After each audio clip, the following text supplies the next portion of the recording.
what is up, my Mini Maniacs? This is Ryanimaniac here to bring you insanity to your everyday lives, and welcome to Manic Movies, the series where I'll talk about a movie I feel like I want to talk about. And we just got out of Halloween 2018. I'm here with my girlfriend and my brother. Say hi. Hey! What's up? And yeah, we just got out of the new movie, and I'm gonna go out and say it. I thought that was just right on par with the original in terms of quality. That was really good. What did you think? I did too. I really believed that it was really good. Yeah. I thought it was really good. Yeah, really good. That's pretty much the general consensus here. What was your particular favorite part? My favorite part probably was with the sheet. You thought it was Michael, but you didn't really know it was Michael. Yeah. Hey, to me it was pretty fascinating. I can't really nail down a particular part I found like to be my favorite part of the film, other than maybe like the opening, where it's like, for the most part, unless you're really paying attention, you don't even know this is a Halloween movie up until he pulls the mask out, and it's like, oh wait, that's right, it's this Michael. Yeah, I do too. I'm thinking of, to me there were so many different types of parts. They were just all, to me, I would say they're really they're scary, but they're funny in all different types of ways. Yeah, that's what I liked about the movie too. It wasn't specifically scary. It was also had a little bit of humor in there, but it's not so much where it's like, oh, this is taking me out of it. When it gets to the scary parts, it's still super scary. And it wasn't like really cheesy with the jump scares. Yeah. Because usually like back then they just had jump scares. To me, I think it's a really good rendition as well. Yeah, it was a nice comeback to the original version. I liked how they're finally made to make Michael intimidating again, where he's not humanized like he was in the zombie movies, and he's not an absolute punching bag like he was in some of the later movies. I believe the same As you remember, He was we're like, you know, getting kung fu beat up by Busta Rhymes, that sort of thing.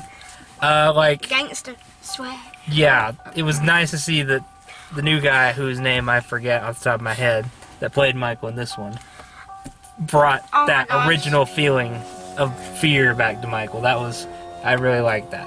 I don't think anybody's going to fight me in saying that anybody other than Jamie Lee Curtis was the best. Yes, Jamie Lee Curtis was... She was spot on! Hey, I believe that too. I feel like her sometimes. Like, Jamie Lee Curtis, I think,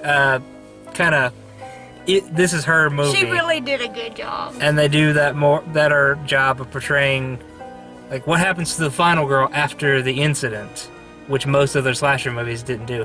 One of the other Halloween movies tried to do that, being Rob Zombie's Halloween 2, and it did that very poorly by, making Laurie extremely screamy, yelling, and going off on everybody. At least this one was like, she felt more like, you felt more of her pain as she was trying to get over it, but she just couldn't get over it. Yeah. Was there anything in the film you guys didn't particularly like? I couldn't think of anything I didn't particularly like, really. Could you?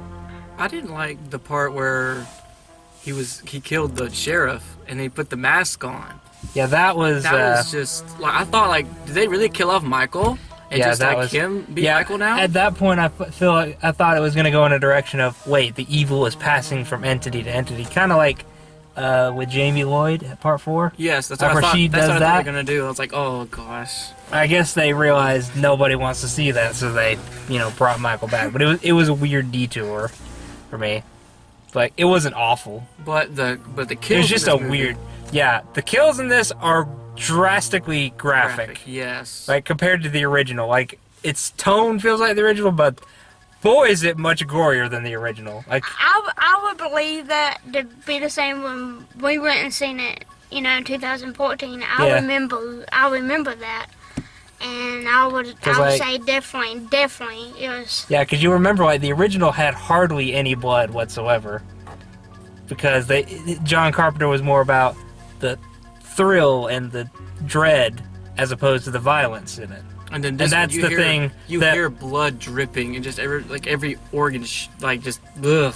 I can definitely say a different rendition. I just remember multiple. I just remember multiple instances in the theater where everybody's just going, "Oh, wow!" Oh, snap!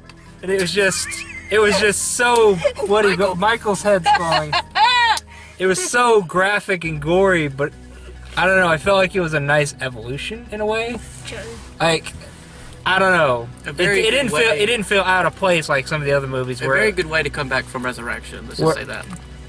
I would say come back from the Rob Zombie films. Oh, okay. Well, I take that back. Resurrection was technically worse.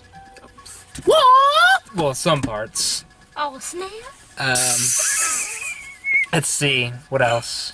But like, yeah, the gore in this didn't feel out of place like it did in all the other ones, where it's just suddenly drastic gore. I feel like in this one it's sort of more justified because it's like he's been sitting there and that hate's been boiling for like 40 years.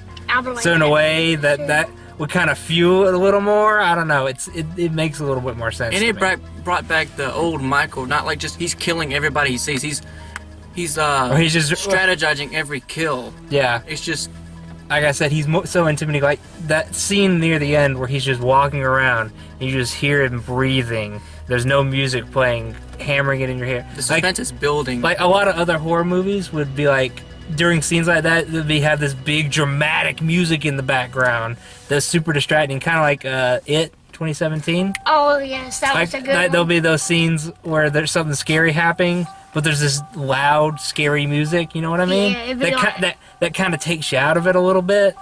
Not that it's bad; it's just distracting a little bit. And this one is just this quiet breathing of Michael, the breathing of Michael in the mask. I believe the same. And footsteps and stuff like that. Just ambience, or when Laurie's looking for Michael in the house too, True. Where there's no music playing. It's just her looking around looking for Michael. And you know he's there, and you're just waiting for when he's gonna show up. But there's just nothing but the sounds of Laurie breathing, her footsteps, and anything, in her path, basically. I can see how that, can be really. I believe she, like you just said, that she can portray it very well. Yeah. I'm glad they picked her again. I'm glad that she came back for her role. If that's pretty cool that she came back for her role. Yeah, I'm glad that she saw this and was like, yes, this is a worthy story. And it's a much better way to end Laurie Strode's story than Resurrection, where, you know what I mean?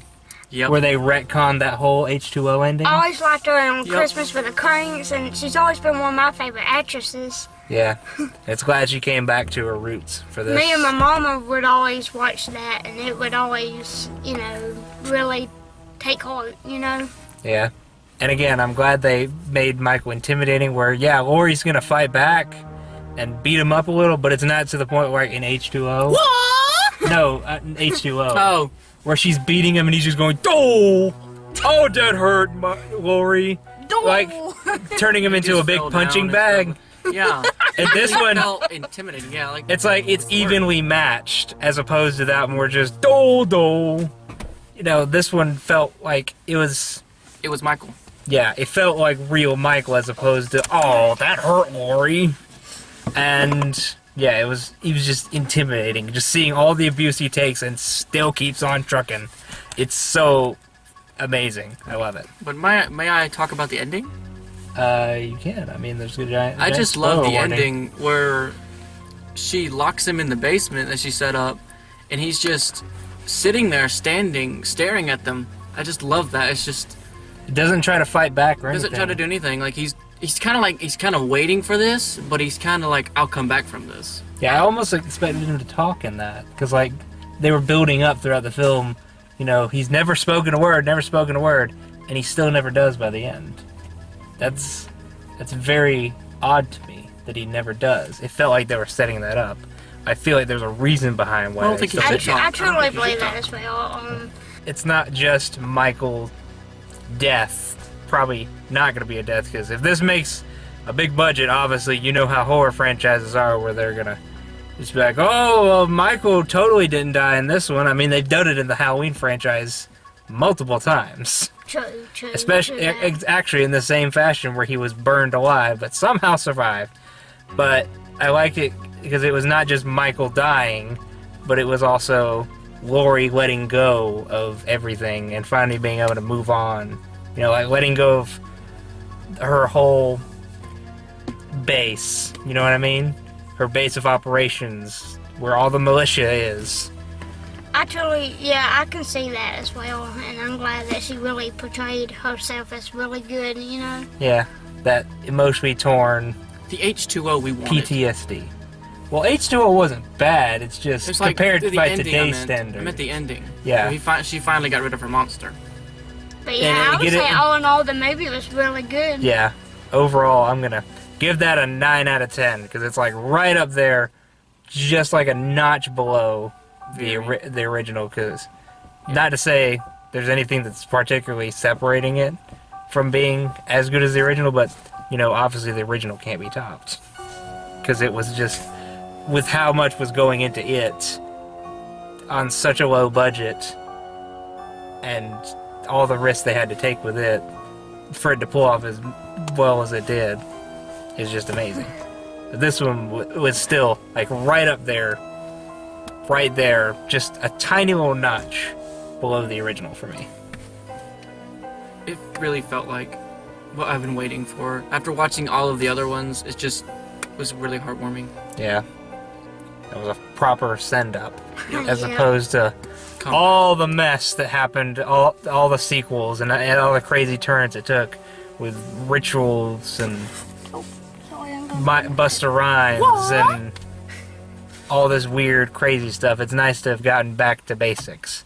And I'm kind of glad that, yeah, they did skip out on Halloween 2's canon. So that, you know, they didn't have to focus on the brother-sister aspect.